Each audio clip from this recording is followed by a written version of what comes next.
안녕하세요 여러분, 뉴욕TV 아트앤머니입니다. 날씨가 정말 너무 더운데요. 그럼에도 불구하고 이 뉴욕의 갤러리들은 계속해서 전시를 이어나가고 있습니다. 자, 미술을 하는 사람들이라면 누구나 한번 꿈꾸는 도시 뉴욕. 이 뉴욕이란 도시가 왜 중요하고 어떤 영향을 미치는지 한번 알아보도록 할게요.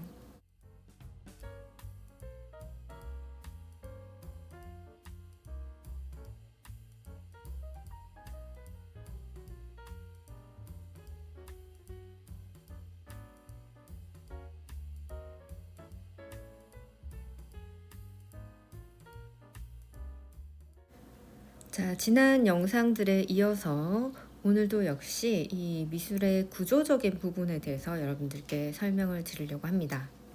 작가가 좋은 작품을 생산해내고 또 작품을 감상하거나 컬렉팅하거나 또 이 미술을 다루는 사람들이 히스토리를 공부해서 이 작품 보는 눈을 기르는 이런 내용들은 사실 너무나 기본적인 내용입니다. 이 미술계에 진입하고 머물기 위한 기본적인 단계의 내용이기 때문에 이런 부분들은 각자 해결을 해야 됩니다. 그리고 그것이 있다는 전제 하에 제가 이런 내용을 말씀드리는 겁니다. 자, 실력보다 어떤 관계가 중요하다고 해서 실력이 안 중요하다라는 게 아니라 실력은 기본이라는 얘기입니다. 실력이 있는 사람들이 요즘엔 너무 많기 때문에, 그리고 이 중심지에 가면 갈수록 그런 사람들이 모두 모여 있습니다. 아주 집약적으로 모여 있기 때문에 여기에서부터는 이제 그런 관계들, 이 구조를 이해하는 것이 정말 중요하다라는 이야기를 하는 것이고, 이 구조를 계속해서 설명드리고 있습니다. 오늘은 이 미술계의 구조 안에서 이 뉴욕이라는 도시가 왜 중요하고 어떤 위치를 차지하고 있는지, 그럼 여기서 어떻게 해야 되는지를 이야기해 보도록 할게요. 먼저 이 뉴욕이라는 도시는요, 단순히 큰 시장이 아닙니다. 이곳은 미술계의 흐름을 설계하고 판을 짜고 새로운 기준을 제시하는 플랫폼 그 자체라고 볼 수 있습니다. 신인 작가는 처음으로 국제적인 데뷔를 치르는 장소이고요. 블루칩 갤러리들이 가장 과감하게 실험을 감행하는, 큰 돈을 들여서 실험적인 것을 감행하는 무대입니다. 그리고 큐레이터, 저널리스트, 컬렉터, 스타 작가들, 그리고 투자자들이 가장 높은 밀도로 존재를 하고 있는 예술 생태계이죠. 이곳에서 전시라는 것은 단순히 전시회가 아니고요, 이력서의 핵심 문장이 되는 것입니다. 자, 뉴욕에서 전시를 했느냐 안 했느냐가 작가의 미래를 가르기도 해요. 근데 어떤 갤러리인 것도 사실 중요하죠. 중심지의 핵심지에는 아주 핵심적인 것도 많지만은 이 사이드로 아주 많은 잡음도 존재한다는 사실, 그것도 여러분들 당연히 아셔야 됩니다. 여러분들이 미드 요즘에 많이 보실 텐데요. 미드 같은 거 보시면은 거기서도 이런 대사들이 많이 나옵니다. 지역적인 배경이 뭐 몬타나주라든가 뭐 테네시주라든가 이런 곳에서 펼쳐지는 스토리인데도 불구하고 어떤 지역적인 갈등이 생겼을 때 이렇게 얘기합니다. 이 사건을 뉴욕에서 관심을 가져주면 좋을 텐데 우리 뉴욕에다가 이 사건을 알리자, 이런 대사들이 많이 나오죠.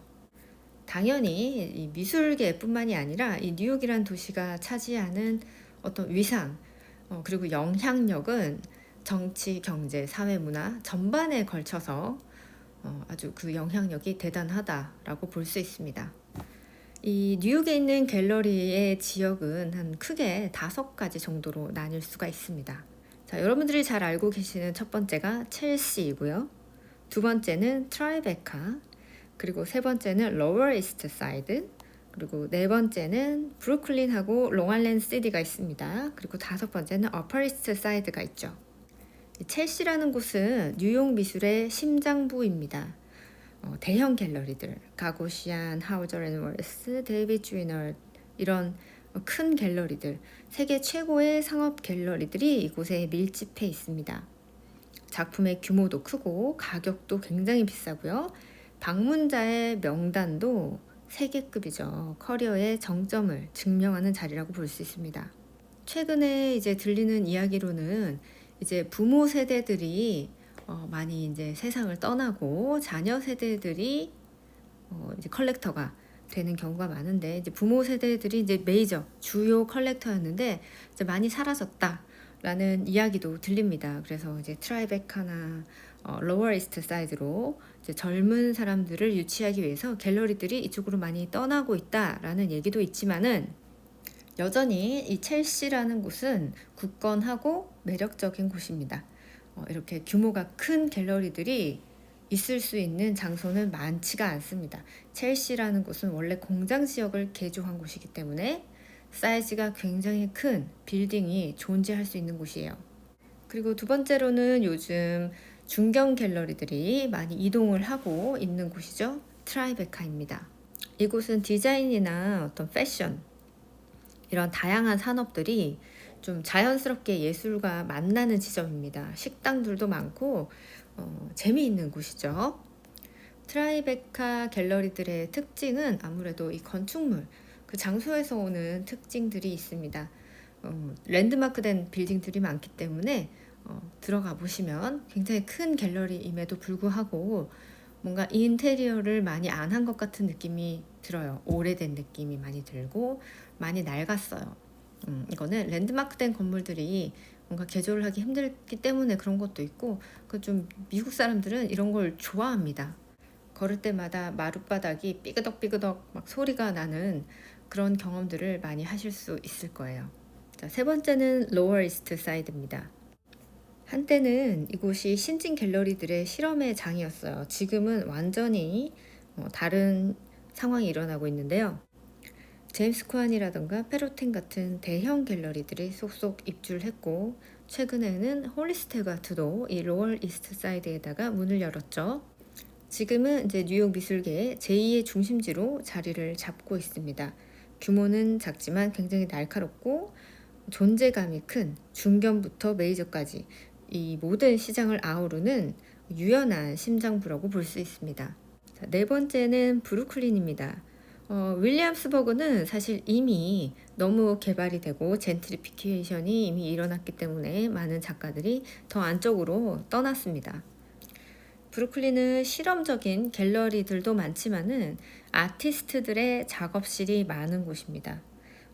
스튜디오에서 오픈 스튜디오가 굉장히 많이 각광을 받고 있고, 독립 큐레이터들이 전시를 기획하는 곳이기도 하고요.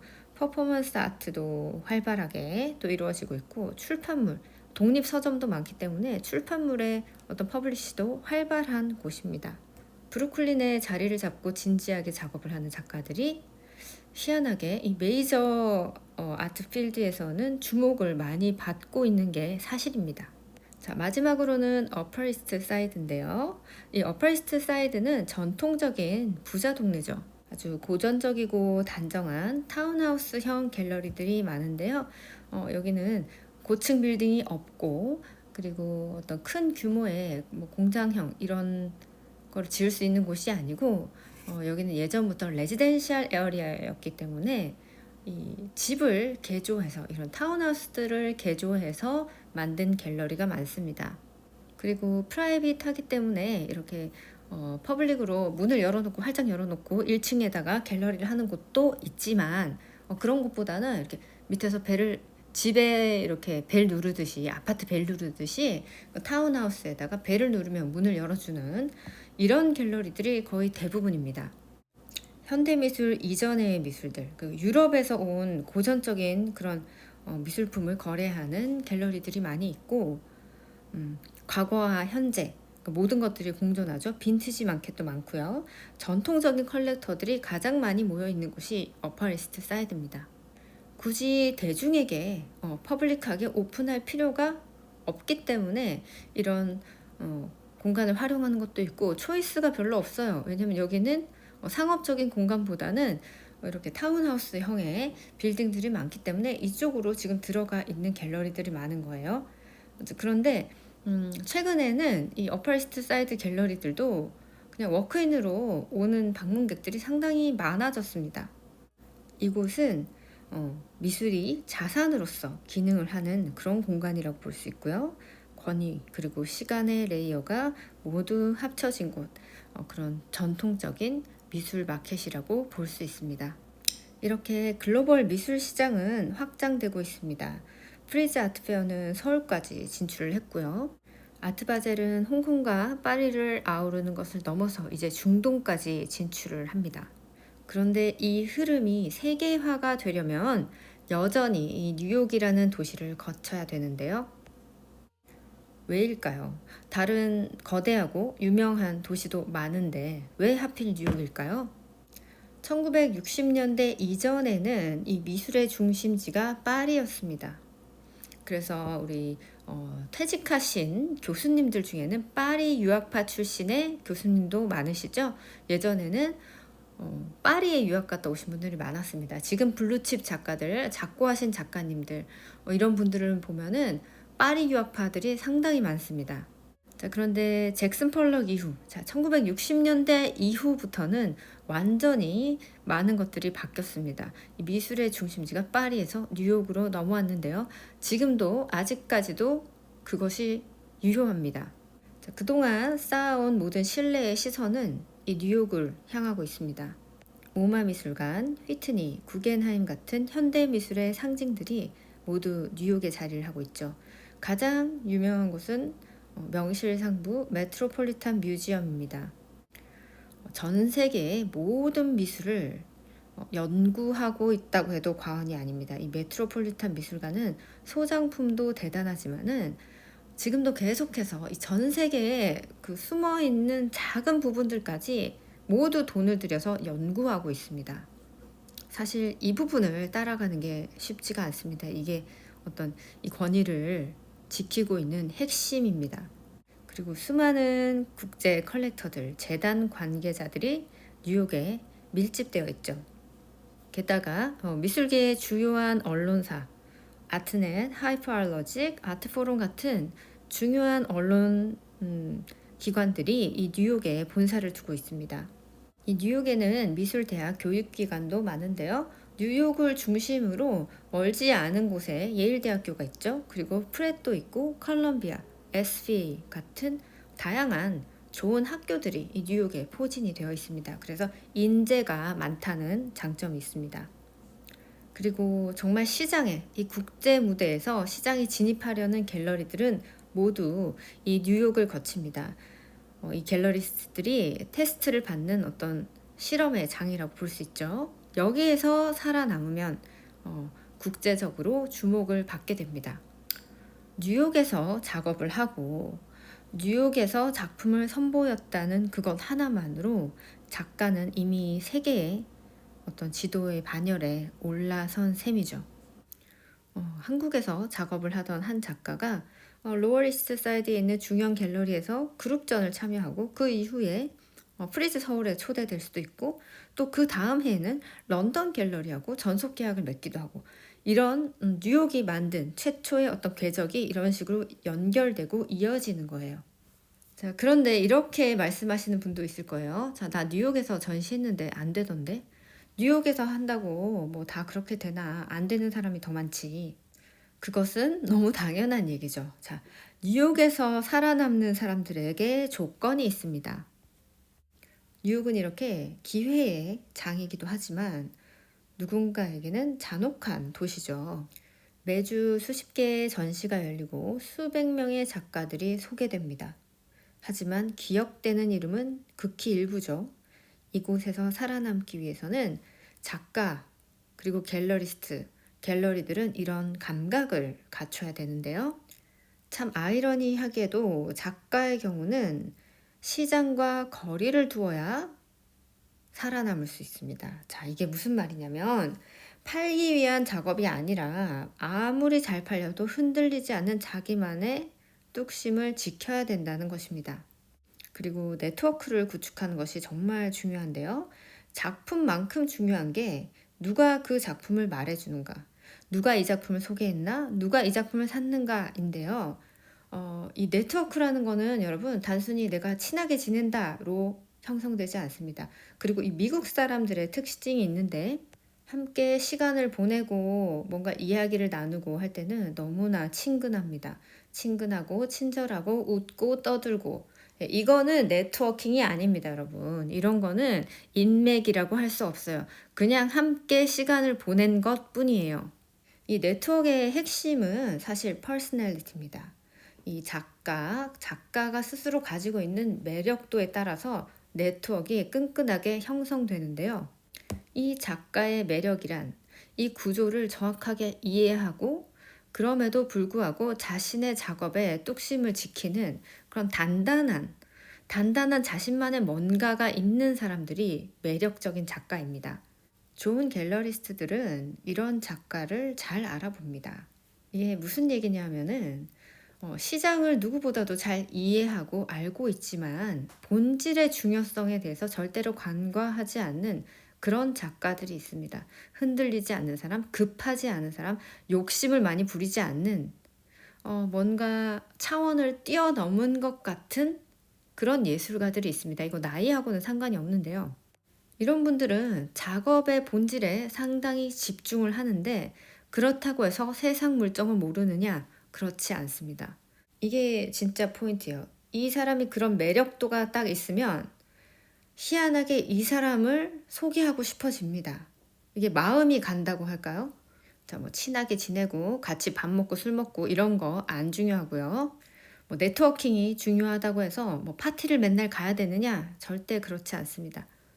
자, 지속적인 일관성을 계속 지켜나가는 어떤 시즌을 넘어서 이야기를 이어나가는 작가, 그리고 히스토리가 아주 분명하게 있는 작가들은 그런 스토리들이 이 작가의 내면을 충족시킵니다.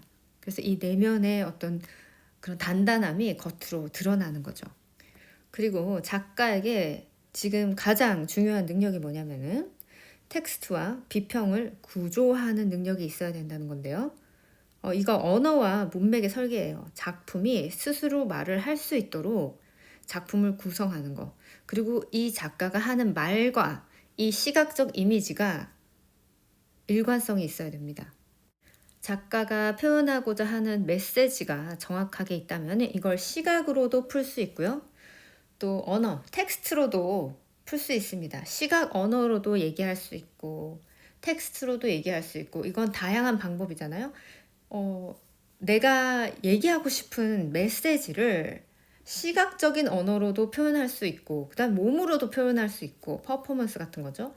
그다음 텍스트로도 표현할 수 있어야 됩니다. 예전 같으면은 한 가지 어떤 툴로 표현을 하면 되지만 요즘에는 그렇지가 않아요. 모든 툴을 다 사용해서 내가 표현하고 싶은 것들을 다 얘기할 수 있어야 됩니다.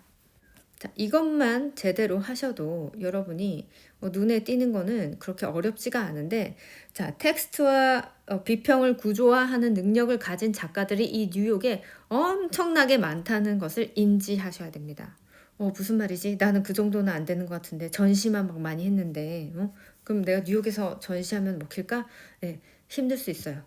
정확하게 이거는 제 진실을 말씀드리는 거예요, 여러분. 텍스트로 비평을 구조화한 능력이 없다면은 그 부분을 채워주세요. 그 부분을 채우고 여러분들이 뭔가 시도를 하신다면은 훨씬 더 결과가 좋을 겁니다. 자, 이렇게 작가는 자신의 작품을 구조화시켜야 되고 또 이 구조화된 작품을 갤러리가 또 이 시장 안에서 구조화를 시켜줘야 됩니다. 자, 이렇게 놓고 보니까 뉴욕 시장이 단순한 시장이 아니라는 것을 알 수 있죠. 언뜻 들어보면 쉬울 것 같지만 이 단계를 하나씩 채우는 것이 쉽지가 않습니다. 작가의 경우는 내 작품이 아트 히스토리, 자, 미술사의 맥락 안에서 어느 지점에 있고 나는 앞의 작품이랑 내 작업이 어떻게 다른지를 설득시킬 수 있어야 됩니다. 자기 복제, 그냥 답습하는 것, 그냥 자기 혼자서 내 작품은 독특해 라고 주장하는 것은 아무런 설득력이 없습니다. 반드시 미술사의 맥락 안에서 여러분의 작품이 어디에 위치를 하고 있고 어떤 점이 다르고 이 시대와 어떻게 맥락을 같이 하는지가 설득이 돼야 됩니다. 자, 이런 조건이 다 갖추어진 작가들 중에 뉴욕에서 또 스토리가 있는 갤러리에서 소개가 되었을 때 이 작가가 살아남을 가능성이 높습니다. 그리고 이런 자신의 스토리를 구조화할 수 있는 사람이 생존을 하겠죠. 자, 이 미술계의 맥박, 이 맥박이 도쿄, 런던, 파리, 베이징, 서울, 그리고 중동까지 진동을 하게 됩니다. 이 한 도시의 맥박이 세계의 리듬이 되는 이유가 바로 여기에 있습니다. 그냥 감으로 때려서 뉴욕은 그냥 좋으니까, 뉴욕은 사람이 많잖아, 거기에 모든 게 다 집중돼 있잖아, 뉴욕은 멋있으니까 그냥 괜히 거기에서 전시를 하면은 뭔가 잘 될 것 같으니까, 이런 식으로 감으로 때리지 말고 뉴욕에서 전시를 하면 왜 좋은지를 여러분이 잘 파악을 하시고, 자, 여기서 살아남으려면 어떤 조건을 갖춰야 될지 여러분들이 그런 부분들을 잘 생각을 하셔서 작업을 하시고 또 전시를 시도하시고 하면 좋을 것 같습니다. 그리고 작품을 컬렉팅하는 입장에서도 이 작가의 히스토리를 어떤 식으로 봐야 될지를 잘 간파하시길 바라겠습니다. 자, 모든 운도 기본적인 본질적인 조건이 잘 갖추어진 상태에서 운을 또 받아야 이것이 계속 지속적으로 이어질 수 있습니다. 한순간에 반짝하는 것은 아무런 의미가 없어요. 특히 이 미술계에서는. 오늘은 미술을 좋아하는 사람이라면 누구나 꿈꾸는 도시 뉴욕, 이 뉴욕이 왜 이렇게 중요하고 매력적인지 알아봤습니다. 저는 또 다음 시간에 인사드릴게요. 여러분 시청 감사합니다. 안녕히 계세요.